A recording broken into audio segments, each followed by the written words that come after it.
Mesdames et messieurs, bien chers téléspectateurs, bienvenue à tous et merci d'être branchés nombreux pour suivre notre émission Magazine d'actualité pour tous. Magazine d'actualité pour tous est une émission qui vous met au parfum de l'actualité politique, économique et socio-culturelle dans notre pays. Aujourd'hui, nous avons reçu sur ce plateau un invité de marque. Il s'agit de Madame Solange Masumbuko Nyenyezi Amissi. Madame Solange Masumbuko Nyenyezi Amissi est représentante de l'Action pour le développement et l'autonomisation des communautés africaines ADEAC. Elle est coordinatrice adjointe au programme cadre de création d'emplois et de revenus. Madame Masumbuko est une dame de fer qui est aussi assistante à l'Université pédagogique nationale UPenn. Avec elle, nous allons bien sûr nous entretenir sur l'indépendance de la République démocratique du Congo. Nous allons aussi commenter l'actualité politique en rapport avec l'évolution du processus démocratique ou processus électoral en RDC.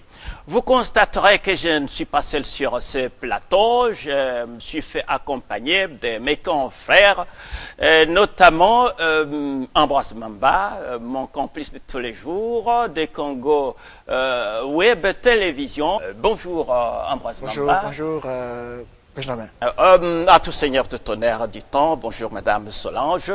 Bonjour, et je suis contente d'être ici à la RTNC. Merci, merci. Bon, la RDC commémore son 58e anniversaire de son accession à sa souveraineté nationale et internationale.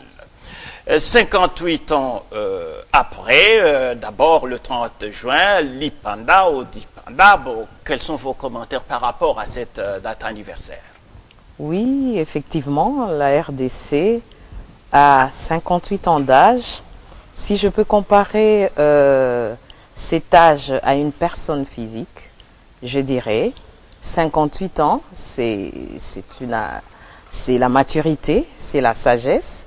Et donc, la RDC accède à la sagesse, à la maturité. C'est un âge de grands enjeux. Politique, économique et social, j'allais dire.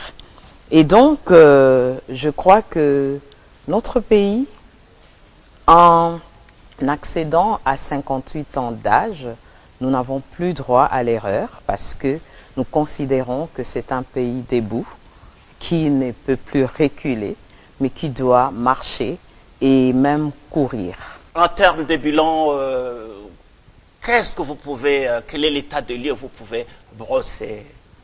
On doit avouer que la RDC a fait un pas de géant. Vous savez, après 30 années de dictature, et aujourd'hui nous sommes dans la démocratie, on peut la qualifier une jeune démocratie. Donc là, je dirais, je parle du positif.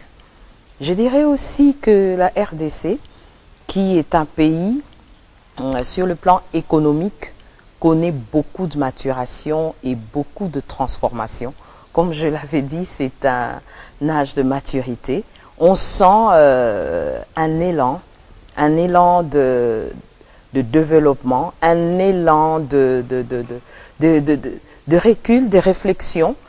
On sent que les personnes et les entreprises cherchent à venir investir en RDC sur le plan économique. On sent aussi des avancées sur le plan financier.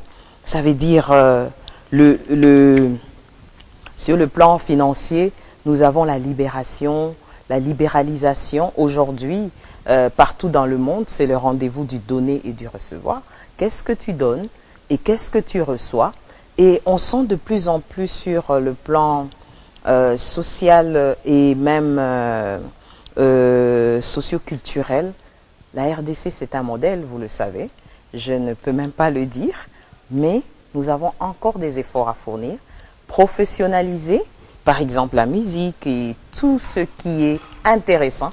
Je crois que la RDC doit être comptée parmi les pays, les beaux pays en termes d'opportunités et de potentialité. Nous disons que c'est un pays riche. Vous savez que les problèmes, les turbulences au niveau mondial atteint aussi la RDC. On a senti à un moment donné des problèmes au niveau mondial, le boom minier. On a senti la baisse et ça atteint aussi la RDC. Sur le plan politique, je peux aussi ajouter que cette jeune démocratie qui va accéder aux troisièmes élections, c'est des moments de turbulence, c'est des moments de mutation, c'est des moments d'hésitation, mais nous devons avouer que la RDC est prometteuse. Mais si sur le plan négatif, nous devons dire que la RDC commet les mêmes erreurs que le passé. Lesquelles erreurs? C'est de croire qu'on doit toujours se faire téléguider, qu'on doit toujours recevoir des leçons de l'extérieur et on ne veut pas se faire confiance alors qu'on a 58 ans. C'est l'âge de la maturité, c'est l'âge où on sait, on a accepté ce qu'on est et on marche avec. On veut recevoir des Occidents, on veut recevoir des ordres, on ne veut pas croire à soi-même, on ne veut pas se faire confiance. Je crois que c'est quand même un aspect négatif parce que nous avons vu en 1960, personne n'avait cru à Lumumba avec son nationalisme avancé. Mais aujourd'hui, on fait les mêmes erreurs. Je crois que c'est peut-être ça que je peux dire, je peux taxer de négatif. Certainement, embrassement pas. Question à l'endroit de Madame Solange. Merci. Madame Solange, dans les débats qui y a actuellement sur la parité homme-femme, il y a ceux qui évoquent l'intégration, il y a ceux qui parlent de la complémentarité. Mais vous, personnellement, quel est le sens que vous donnez au concept parité homme-femme et dans quel contexte pouvez-vous parler de cette parité? La parité homme-femme, souvent c'est un concept qui fait peur. Mais moi je crois que nous ne devons pas l'analyser dans un contexte de peur ou de préjugés. La parité, nous pouvons dire que de façon numérique, c'est une participation équitable, 50-50. Vous ne pouvez pas ignorer plus de 52% de la population dans l'exécution des mesures du pays ou dans l'exercice des fonctions. Tout à l'heure, quand vous parliez du bilan de 58 ans, vous avez parlé de la RDC qui a atteint un âge de maturité, vous avez relevé des avancées significatives qu'il y a au pays, les climats de confiance dans les climats des affaires. Mais pendant ces 58 ans, quelle est, à votre avis, quelle a été la part ou bien la contribution de la femme dans la reconstruction de la RDC? C'est vraiment une question très vaste, merci. La contribution de la femme en RDC depuis l'indépendance, je crois que dans les premières années de l'indépendance, les femmes étaient coctées, les femmes on les appelait pour participer à la res publica. Vous savez qu'au gouvernement de Lumumba, on a tenu compte de la géopolitique, mais on n'avait pas tenu compte du genre, hein, c'était différent. Et vers les années de dictature, vous savez comment les femmes étaient nommées. Et ensuite, j'aimerais plus m'appesantir à la période de la conférence internationale où on a vu une synergie des mouvements associatifs, une synergie des femmes monter, revendiquer et intervenir. C'est là qu'on a vu des jeunes femmes de 26 ans, des jeunes femmes de moins de 25 ans qui ont participé à la conférence et qui parlaient de leur expérience et qui revendiquaient à Sun City. Vous savez qu'à cette époque, les femmes ont enfermé les belligérants et ont barricadé les portes en disant « Vous ne quittez pas ici sans signer un accord de paix ». On a senti les femmes unies, debout, sans couleur politique, sans parti pris, de toutes les provinces confondues, elles étaient là pour la cause du pays. Ça, c'est un exemple qui est cité partout dans le monde, en Afrique et ailleurs. On a senti lors du débat national, on a senti au dialogue tout récemment et aux autres assises, les femmes congolaises se lever. On va parler de la révolution de la modernité initiée par le chef de l'État, mais avant ça, tellement les femmes ont participé à cette reconstruction de la RDC, si on vous demandait votre propre parcours à vous-même, parce qu'on vous a présenté assistante à l'UPN, vous êtes experte au programme de création d'emplois et de revenus, vous êtes cofondatrice de l'AFDC, vous êtes à l'ADEAC, votre propre parcours. C'est vrai qu'il est difficile de parler de soi-même, mais je vais essayer de brosser. À l'université, j'ai osé et j'étais la vice-présidente, la première femme vice-présidente des étudiants à l'UCC. À l'époque, c'était Faculté catholique de Kinshasa.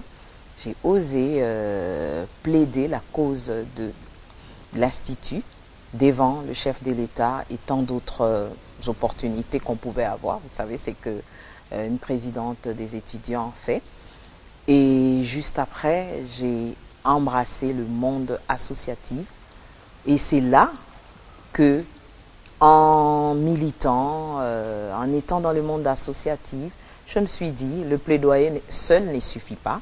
Il faut entrer dans la politique pour participer à la gestion de la chose publique. Et là, j'étais donc membre cofondatrice de l'Alliance de forces démocratiques du Congo, le parti cher au professeur et ministre d'État Modeste Bahati Lukwebo. Et juste après, j'ai poursuivi ma carrière académique. Je suis assistante à l'université pédagogique de l'UPEN, faculté des lettres et département de communication. Et voilà, je donne des petites expertises par-ci, par-là, en genre, et je coach les micro-entrepreneurs. Là, je disponibilise mon expertise au programme cadre de création d'emplois et de revenus, le PROCER, comme coordonnatrice adjointe. Et nous sommes là à la réserve de la République. Merci. Et maintenant, on parle de la révolution de la modernité initiée par le chef de l'État. Que pensez-vous de ce programme quinquennal au départ? C'est vrai, au départ, personne n'y croyait. Et on cherchait la petite bête. Mais je crois qu'il y a des efforts qui sont visibles, Et il y a encore des efforts à fournir. Vous savez, pas plus tard qu'il y a peut-être 6 mois, 4 mois, tout le monde dénonçait l'insalubrité à Kinshasa. Et il a suffi d'une décision pour qu'on commence à sentir la Kinshasa s'embellir. Je crois qu'elle va redevenir encore Kinshasa la belle, et comme à l'époque. Donc on sent qu'il y a des avancées, mais il y a encore beaucoup de défis. Beaucoup de défis. Le pillage, les guerres nous ont ramenés, je crois, un peu plus loin de la moyenne. Et donc tout est à reconstruire, les écoles, les infrastructures, les hôpitaux. Il y en a qui sont déjà construits et qui sont en pleine construction. Et vous savez, et surtout, nous les enseignants, nous insistons sur les infrastructures scolaires parce que c'est là où nous pouvons évaluer, où nous pouvons former l'homme en général, l'être, mais aussi le savoir. Parce que vous savez que ce pays regorge beaucoup de jeunes qui ont beaucoup d'initiatives et qui ont besoin d'accéder à l'emploi. Donc la reconstruction du pays, la révolution de la modernité, c'est incontournable. Aujourd'hui, dans tous les pays, on va vers la modernisation des aéroports, la modernisation des routes, la modernisation des transports, la modernisation de la communication, la modernisation même dans les élections. Et donc, nous ne pouvons pas rester en marge de cela. Et chacun doit y mettre son bois, son morceau de bois, au lieu de critiquer. Tout à fait, Madame Solange Masumbuko Abissi, je vous garde encore. Ces derniers temps, donc l'opinion assiste à l'inauguration des différentes infrastructures à travers le pays, notamment. Nous avons le bâtiment abritant les services administratifs du gouvernorat du Haut-Katanga à Lubumbashi.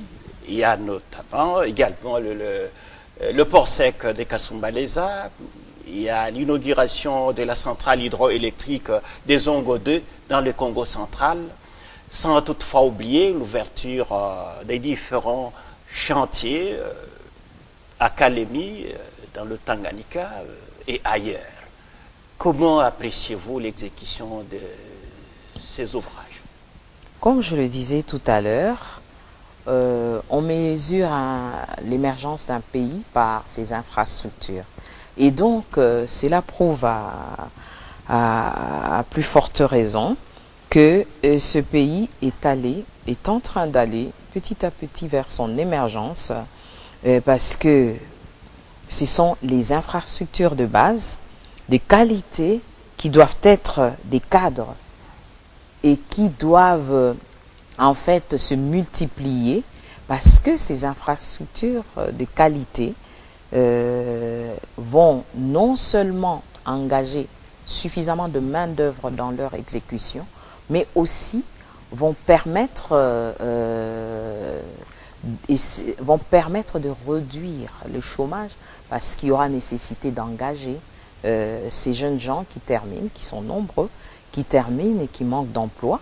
Vous voyez, par exemple, mais aussi quand les infrastructures sont bien construites, vous savez aussi rentabiliser les recettes, tel cas Kasumbalesa, et ils sont modernisés, vous savez contrôler et vous savez réduire les fraudes, la corruption, et petit à petit nous pouvons aller vers un pays qui se recherche et qui va véritablement vers sa maturité.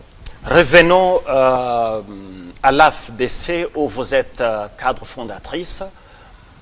Quelle est la place de la femme au sein de ce parti, cher à Modeste Bahati Lukwebo, je dirais la deuxième force de la majorité présidentielle à la deuxième législature? Exact. L'Alliance de forces démocratiques du Congo, la FDC en sigle, aujourd'hui a son propre regroupement qui s'appelle AFDCA, donc Alliance de forces démocratiques du Congo et Alliés.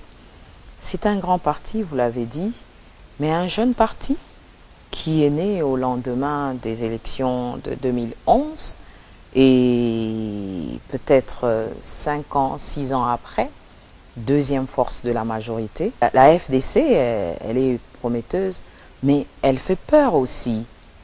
C'est quoi le secret? Deuxième force de la majorité. Mais c'est numérique. C'est le nombre ces élus au Parlement qui fait de la RDC aujourd'hui deuxième force de la majorité. Mais comme vous le savez, dans une famille, les turbulences ne manquent pas, et surtout à la veille des élections. Mais c'est des petits soucis qui se règlent à l'interne. La FDC donc se prépare à aligner les candidats au niveau provincial. Je viens même du regroupement. Et c'était d'ailleurs une occasion pour nous d'en savoir plus, de demander le climat qui règne au sein de ce parti actuellement, Madame Solange. Non, c'est un climat de sérénité et surtout un climat où nous devons plus nous préparer vers ces élections. Tout va bien au sein de la Tout va très bien, mais dans toute famille, il ne manque pas de turbulences. Et dans une institution, vous savez, une institution a des règlements, a ses us et ses coutumes. Et dans une institution, lorsque vous trouvez qu'il y a des gens qui essayent de se dérailler, ben, vous utilisez les voies les turbulences qui risquent de préjudicier le parti à la veille pour interpeller les uns et les autres. Donc, vous utilisez les voies administratives. De perdre parce que du tout. Nous tendons vers les élections. Oui, du tout. En voyant l'engouement. Vers la tenue des élections. L'engouement des plus de 30 partis.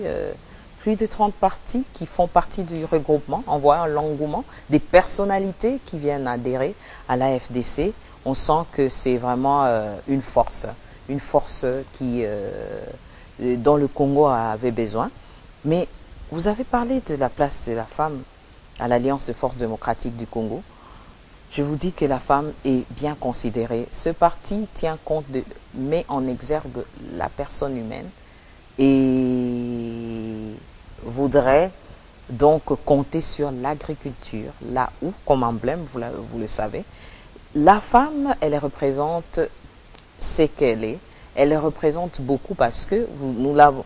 Je préfère toujours parler des chiffres. Dernièrement, lorsque nous avons aligné les candidats, en 2015, nous étions le deuxième parti à avoir aligné autant de femmes. Ça veut dire on donne de l'opportunité à toutes les femmes de s'exprimer.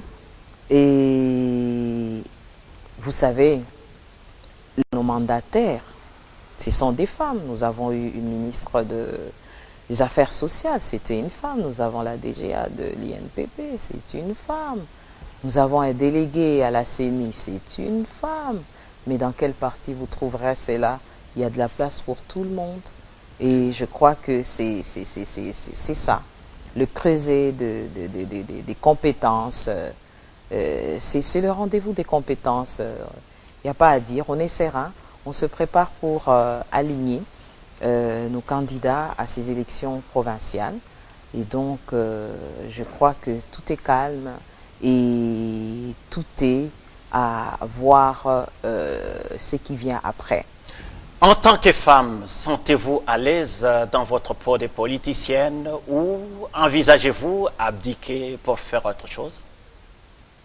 Vous savez, je suis très à l'aise et puisque je suis à l'aise, je fais un peu du coaching aux plus jeunes que moi parce qu'ils ont besoin de modèles. Je me sens très à l'aise et souvent j'organise des formations, des échanges d'expériences, des modèles réussis et on essaie de commenter sur des femmes qui ont émergé, comment, par où elles sont passées et voilà. Donc je me sens très à l'aise et je crois que la politique de mon pays a besoin de toutes les femmes, a besoin de toutes les mains et a besoin de toutes les intelligences, a besoin de la participation et des hommes et des femmes. Madame Solange, il y a des problèmes qui risquent de retarder la tenue des élections. L'OIF a déniché 10 millions d'enrôlés sans empreinte. Il y a le problème de la machine à voter, soutenue par la majorité présidentielle, rejetée par l'opposition. Qu'en pensez-vous, qu'en dites-vous personnellement? Oui, effectivement, c'est vrai, il y a à boire et à manger dans tout ça. Vous êtes sans ignorer que la CENI, qui est une institution indépendante, a enrôlé 46 millions d'électeurs. Et tout juste après, elle a déniché des, comment on les appelle, des doublons. Des doublons. Et ensuite, elle s'est mise à trouver des solutions. Elle a identifié 6 000 doublons qui sont, je crois, traduits en justice. Ce qu'on nous a dit, et je crois que nous les vivons aussi en ma qualité de mandataire de mon parti à la CENI. Et l'OIF, qui est une institution extérieure, a aussi découvert la même chose. Et je crois que la CENI était déjà l'opposition s'y accroche et conditionne... était déjà en train de s'employer à résoudre ce problème-là, d'éliminer des doublons. Bon, par rapport au manque d'empreintes, parce que vous l'avez dit, c'est vrai, lorsque nous allions tous, hein, essayons de faire une analyse froide, lorsque nous allions tous pour se faire enrôler, il y avait, je crois, 4 ou 3 critères. Vous remplissez la fiche, vous avez les documents qu'on vous demande, et vous avez, vous remplissez les critères, vous avez donc les pièces requises, vous avez le remplissage du formulaire 01, c'était un des critères, et aussi la prise de photos sous un fond blanc.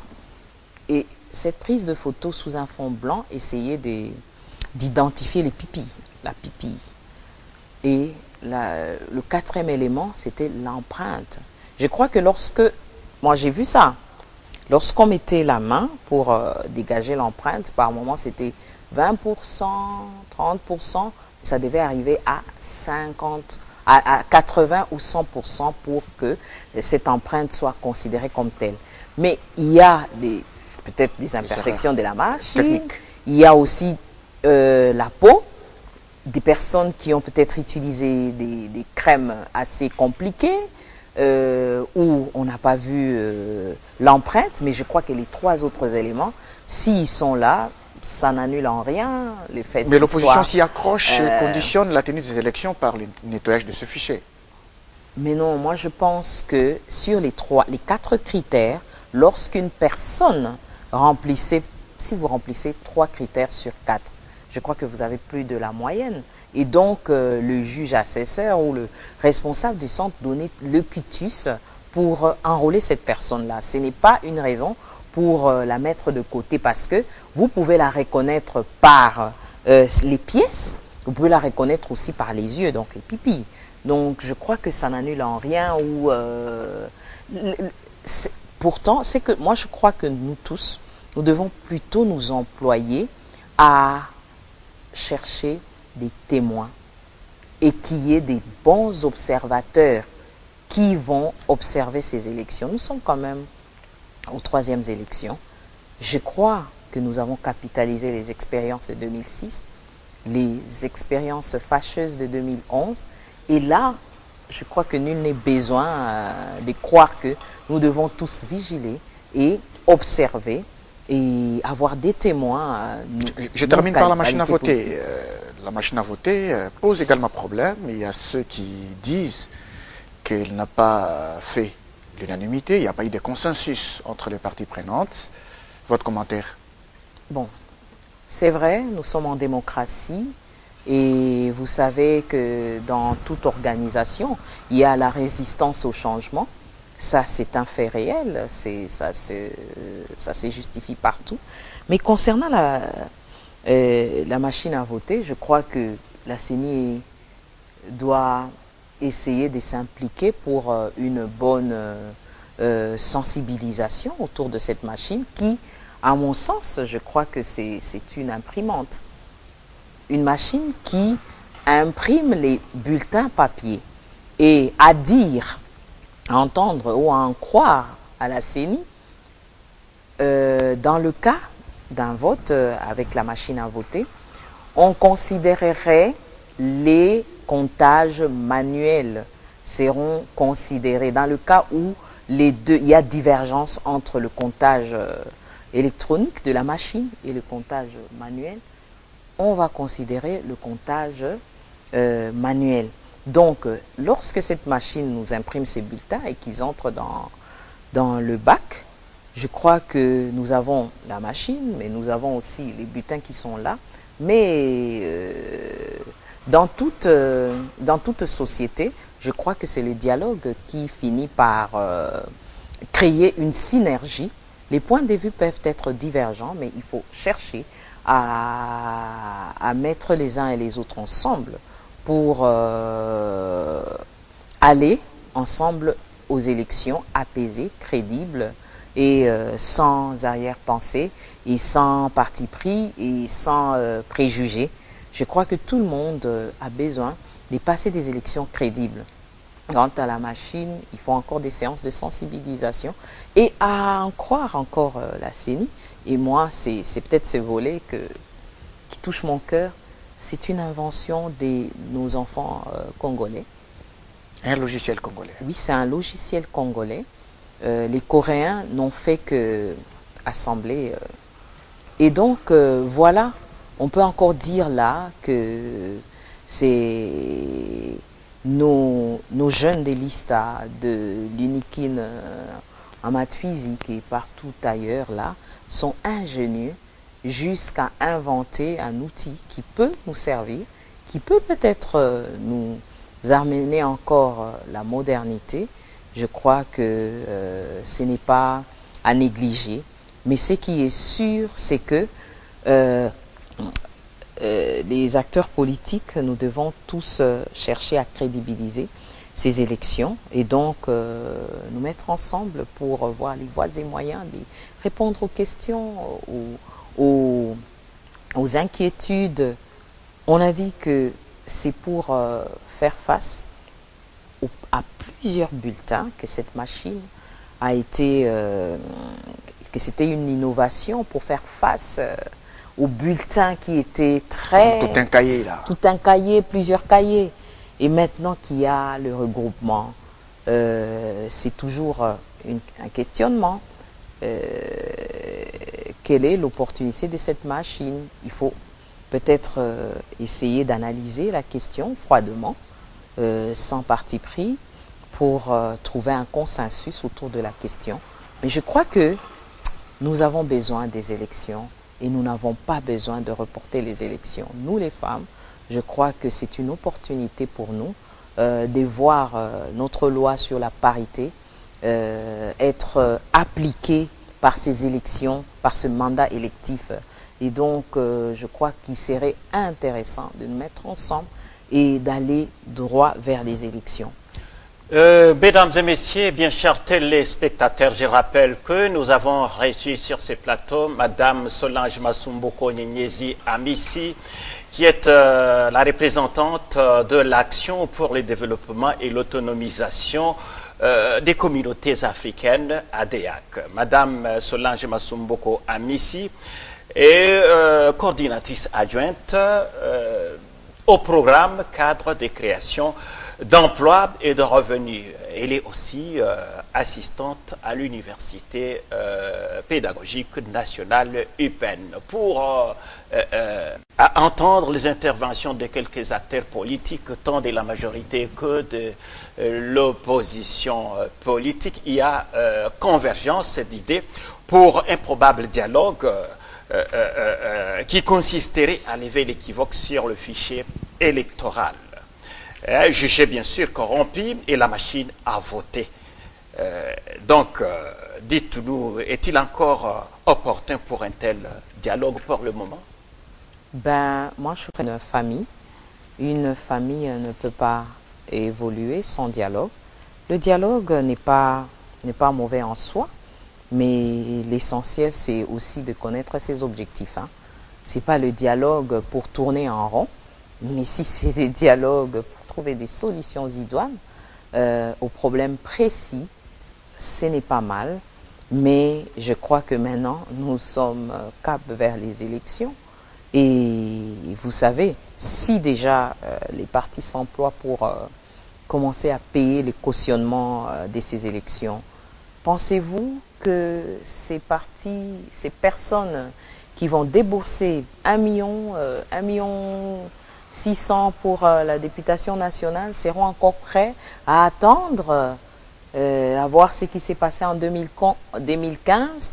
Je crois qu'ici, pour nous, les dialogues en soi n'est pas mauvais, mais nous devons aussi avoir quand même un timing et nous devons avoir aussi des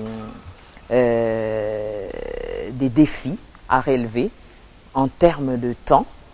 C'est les élections qui nous attendent, allons vers les élections, mais ce n'est pas mal de dialoguer pour l'inclusivité, pour écouter les uns et les autres, parce que vous pouvez vouloir ignorer une personne, c'est peut-être cette personne-là qui a une idée lumineuse pour vous faire sortir du Donc il n'y a pas d'opportunité, pas d'opportunité de dialoguer pour l'instant. Pour l'instant, je n'ai rien dit. mais j'ai dit que le dialogue en soi n'est pas mauvais.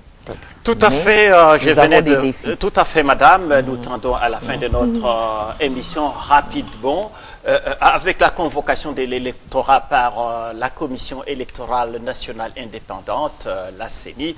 Les partis et regroupements politiques s'affichent déjà où aller tourne avec la FDC en ce qui concerne les provinciales, les législatives nationales et présidentielles. Oui, pour le moment, nous sommes en train d'aligner les candidatures aux élections provinciales. C'est, je crois, 700 sièges et la FDC va aligner et vous-même, vous serez candidat? Les 700 sièges. Vous allez le remarquer, je crois que ça sera assez visible.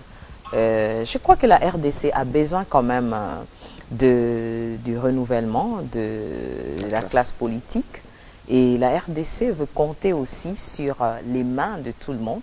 Et nous sommes disponibles pour travailler pour ces beaux pays parce qu'ils méritent ainsi. Dites-nous, pour boucler complètement l'émission, comment avez-vous accueilli la libération de Jean-Pierre Bemba Gombo par la CPI, donc une liberté provisoire, Jean-Pierre Bemba? Oui, la procédure au niveau des instances judiciaires internationales a ses règles et nous avons salué donc la libération c'était un vice-président de ce pays, un sénateur. Nous avons salué sa libération. Je crois que c'est un Congolais et si les instances judiciaires sont arrivées au bout de leur procédure, mais ce n'est qu'une bonne chose qu'ils recouvrent la paix et voilà, qu'ils viennent aussi contribuer à la reconstruction de ce beau pays.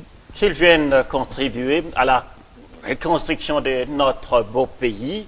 Madame Solange Masumbuko, quel est l'aspect qui n'a pas été abordé ou la question qui devait être posée, qui ne vous a pas été posée, non plus quelques mots, quel est le mot que vous avez à ceux qui nous ont suivis ou qui nous suivent à travers le pays, voire même à l'extrémité du globe?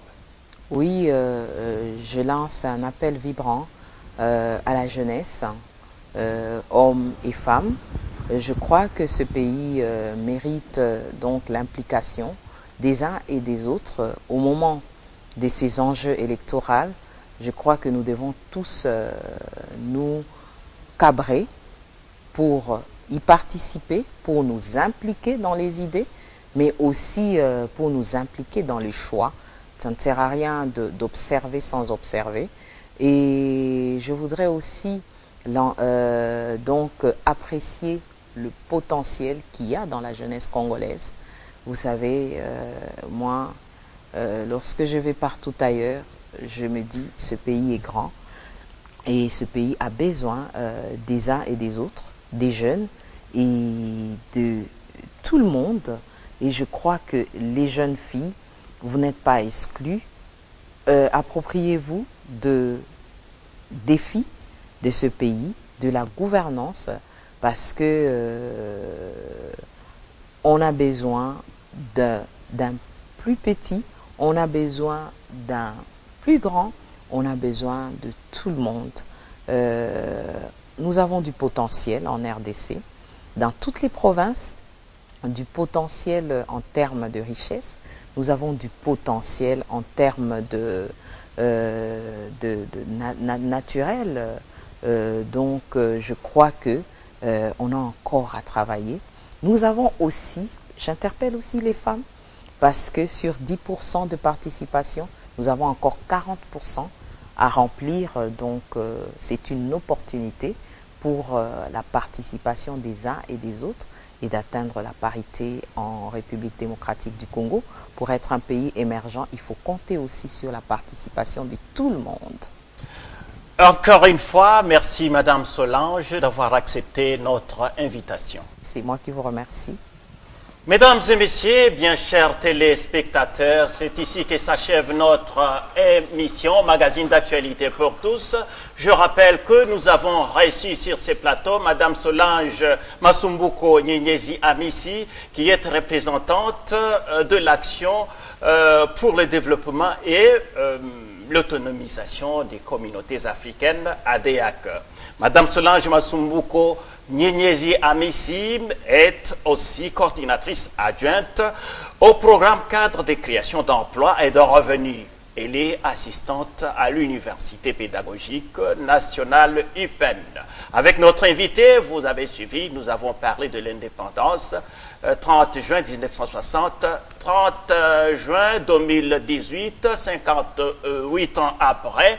Mais nous avons commenté aussi l'actualité politique en rapport avec l'évolution du processus électoral. Au nom de mes confrères Ambroise Mamba, Congo Web Télévision, Nancy Ileka, CCTV, qui devait nous rejoindre, mais vous allez nous suivre aussi sur CCTV. Au nom de Octave Mukendi, du tri hebdomadaire Africa News, paraissant à Kinshasa, nous vous disons merci et prochain rendez-vous d'actualité dans quelques jours.